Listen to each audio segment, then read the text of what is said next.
Hello and welcome to this special here on CNBC TV 18 and Network 18. I'm Shereen Bhan. It's been an important year for us as a country. We've marked a very significant milestone, 75 years of our independence. But part of that is another very important milestone that we've marked. It's 25 years of the Quality Council of India. Joining me now to discuss India's quality movement is the Chairman of QCI and the Secretary General, Dr Ravi P Singh and Adil Zainulbhai. Many thanks for joining us here on this special. And let me get started with exactly that. Several milestones being marked, dramatic shifts as far as the Indian economy is concerned. Today, the fifth largest economy globally, with the aspiration of entering the top three. Adil Zainulbhai, I want to understand from you, as you look back and you've watched the many twists and turns and the dramatic developments as far as India's economic awakening is concerned, what would you say have been the shifts that have really helped us get to where we are today? I think these things are a long trend over time, and I think over that much time, many big changes have occurred, which if you take a 10-year view or a 15-year view, you can see a huge change. And let me point that out, not so much in terms of the global economy, which is of course very interesting, but in terms of what has happened to the Indian citizen.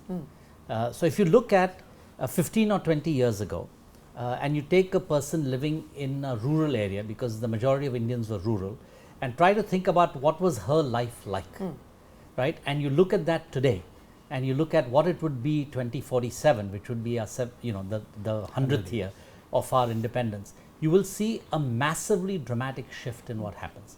And many of those are things that we as Quality Council of India have tried to measure and have tried to show the improvement in the quality of life. So I'm focusing not so much on India's role in the world, but how it has improved the lives of our citizens. So let me take you through just that journey, which I think will highlight. So 15, 20 years ago, if you talk to Srimati Devi in a village in UP or Bihar, there would be a dirt road leading to the village. Village did not have electricity, did not have running water. There was no TV connection there. So Shereen, they couldn't see you there at that time, and they couldn't follow your wonderful program. They did not have a bank account, and they did not have toilets, and they didn't have a house made out of bricks. You go today, 15 years later, and a very large proportion of Srimati Devi's, take her daughter now, right, because 20 years ago, her daughter lives in a village that has a concrete road through the village, and through the road construction program, rural road construction program, a road connecting them to all the market centers there. So they can travel 100 kilometers to sell their produce, before they travel 10 kilometers in a bullock cart. Second, her kids go to school, which is less than 15 minutes away. They have electricity in the house. They can watch free satellite TV and can watch Shereen Bhan and CNN 18 and various other channels. But although they mostly watch Colors and various other entertainment channels, they have a bank account into which they get a direct deposit because they are farmers. So they get the farmer loans there, and a scholarship for her daughter comes through that. And their house is made out of bricks, which came through PM Awas Yojana, and they have a toilet in there. So the difference in their lifestyle is phenomenal. The average longevity has gone up dramatically. You brought up schemes of the government like the Pradhan Mantri Gram Sadak Yojana, the Vidyutikaran Yojana, Swachh Bharat, etc. How closely have you aligned what QCI is trying to do with some of these marquee projects and schemes that the government is running? So, one of the things that we believe in, quality. Fundamental face of quality is, if you can measure it, you can measure the quality. If you can't measure it, how do you know it's great quality? Right? So one of the things that has happened in these marquee programs is that QCI has been quite involved in helping measure the impact. So for example, when the Swachh movement started, and Param Iyer was the secretary of Swachh Grameen, and he was building 100 million toilets. There was a lot of discussion about whether the toilets were being built, they were built correctly, and they were being used. If you remember this, I remember. Shereen, there's a lot of hullabaloo. Lots of NGOs are saying it's not being built, it's all a lie. And so what we did at that time is QCI went and did a 770 district survey to see how many toilets were actually being built and how many were being used. And once you had that data, it was better, then you could decide whether the scheme was working or not and what needed to be done. And of course, you know, like in any big scheme, we discovered lots of things that could be done better, and they did. But the net result of it is that today, 8 years later, we never talk about toilets because it's just a given, right? Whether you're in a city or whether you're in a rural area, everyone has access to toilets. It's not even a discussion, it's a given. In the same way, the rural electrification scheme to electrify villages, QCI was involved in checking whether they were really electrified.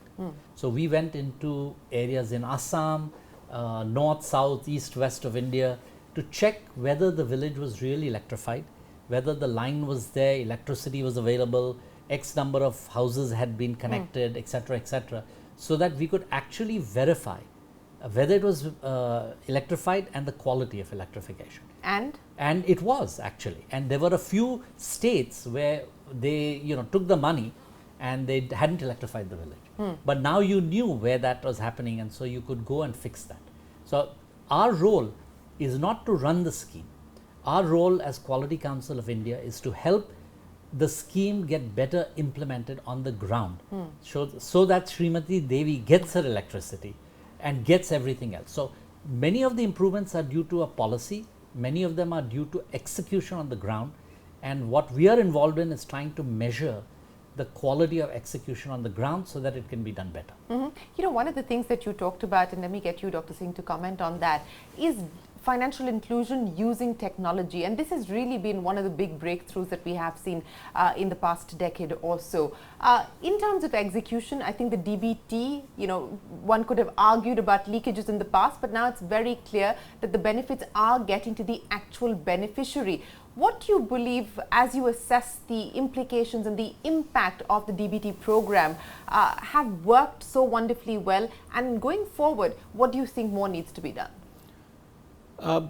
See, sometimes when we go to the villages, there is a message which clearly comes along that we are getting the money.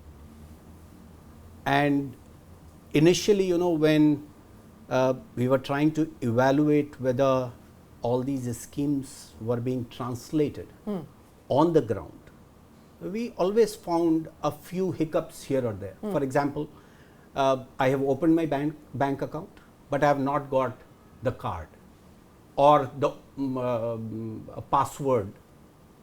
So when we flagged this to the government, you know, it was hastened. The speed and scale of it improved, and that is where we made a difference.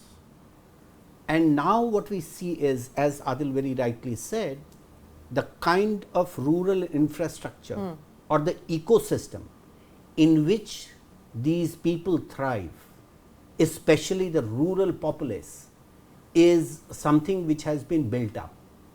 He did not talk about the IT infrastructure, for example. IT infrastructure is almost available to everybody, and the young native, digitally native citizens of the country, you know, are using it. And India is a country where the entire banking system is digitally available.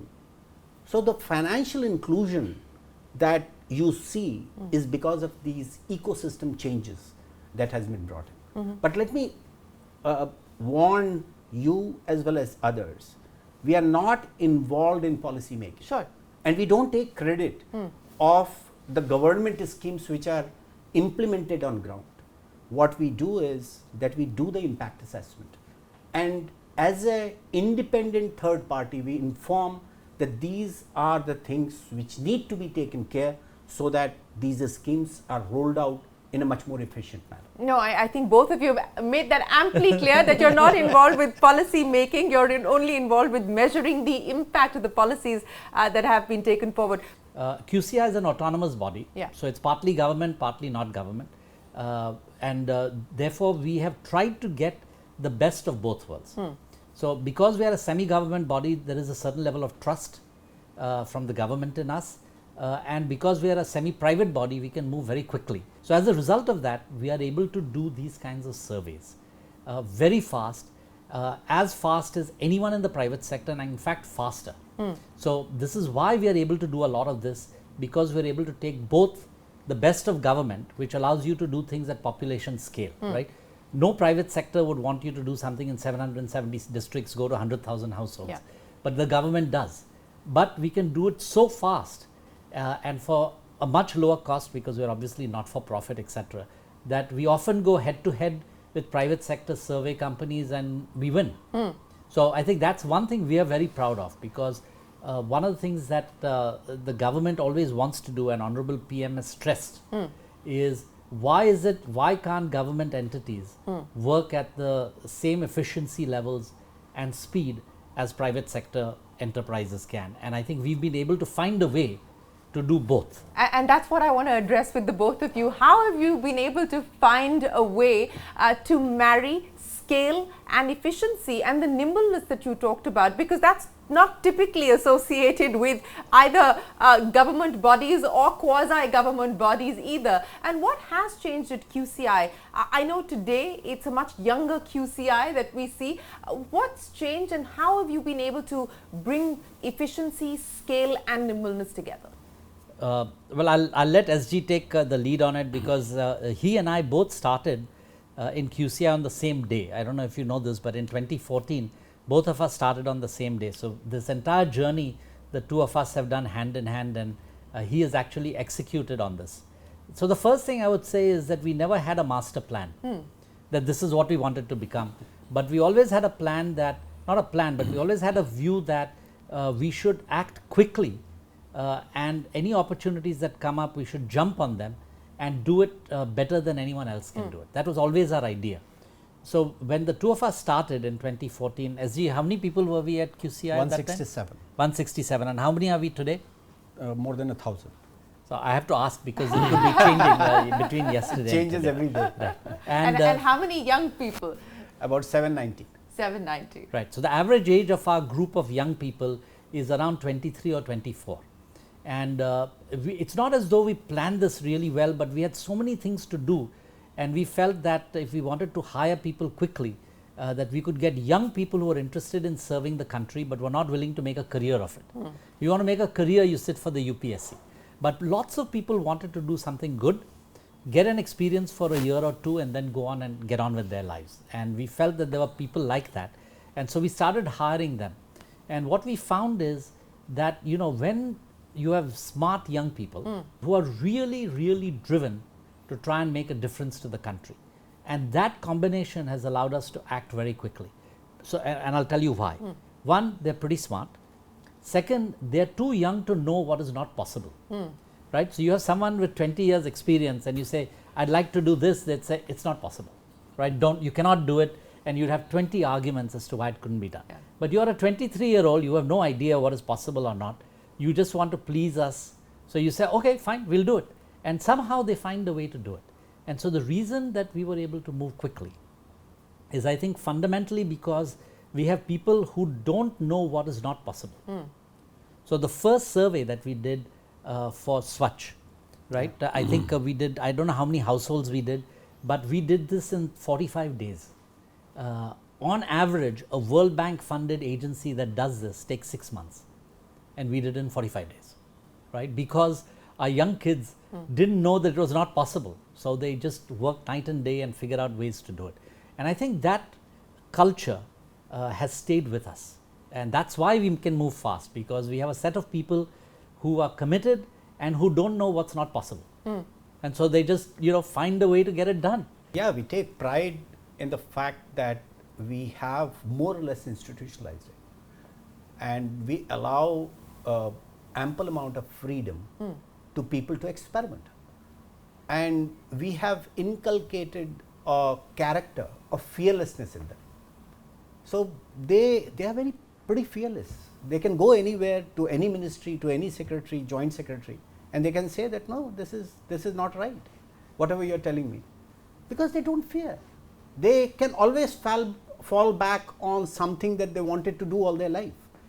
But the and most how many secretaries have called you after a conversation like that? Quite a few. That is a different battle that we we somehow were the fight almost every day. But actually more secretaries have called and said, how can I get people like that? Yes.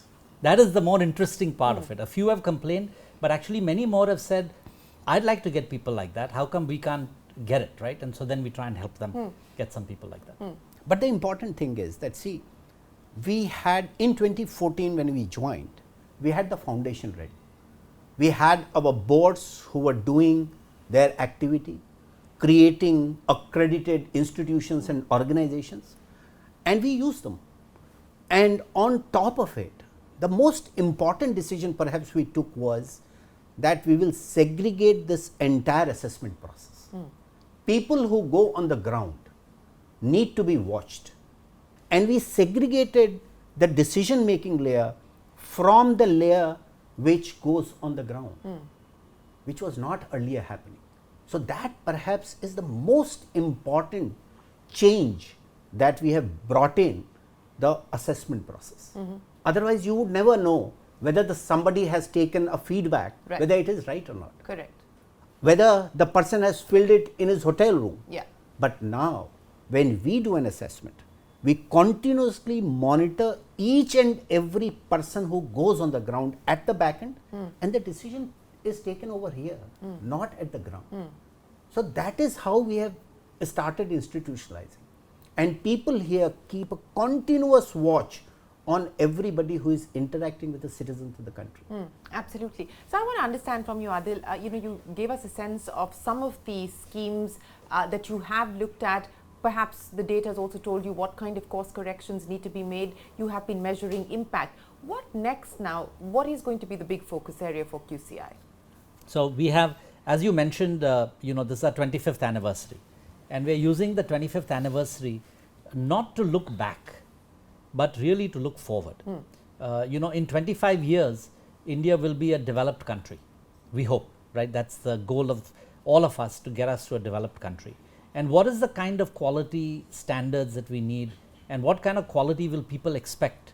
If you looked at Srimati Devi's granddaughter in 2047, what will they expect in terms of quality, and what can we do to make a difference there?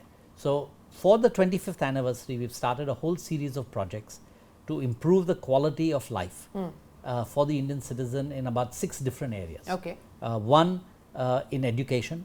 So instead of just coming up with standards or measurement, we're actually going to work with a couple of districts to fundamentally improve their pre-K and elementary education outcome. And so can we measure the outcomes, put in a series of interventions and see what difference it makes? We can do that.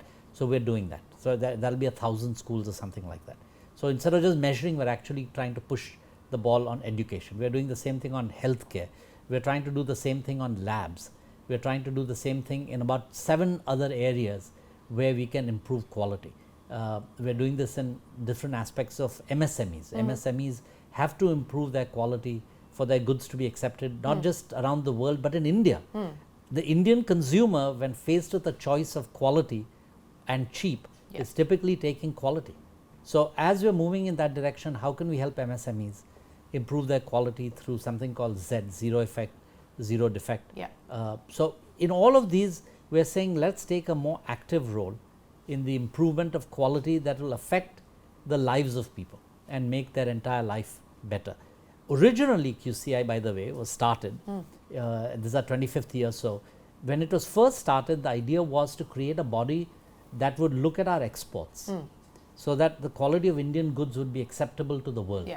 But as we have moved over time, I think our view is we should improve the quality of goods for our citizens in addition to exports, right? So now, since the GDP of the country is more focused domestically than exports, we are putting a lot of effort in improving the quality of goods and services for our citizens in addition to the quality of goods and services for exports. Well, we still have just about 2% of world trade, share of world trade, and that's the big hope that we finally move out of that and see more Indian brands being exported. So it's not just made in India, but it's made in India for the world as well. And we hope that we see more of that on the global scene. Adil Zainulbhai and Mr. Singh, many thanks for joining us here. We wish you the very best of luck with your future efforts and endeavors at Quality Council of India. And we look back at the past, but more importantly at the future with hope and optimism. Thanks very much for your time. That's it then on this special edition as we talk about the journey journey of the Quality Council of India, and more importantly, the road ahead for the quality movement of India. From all of us here for now, goodbye. Many thanks for watching.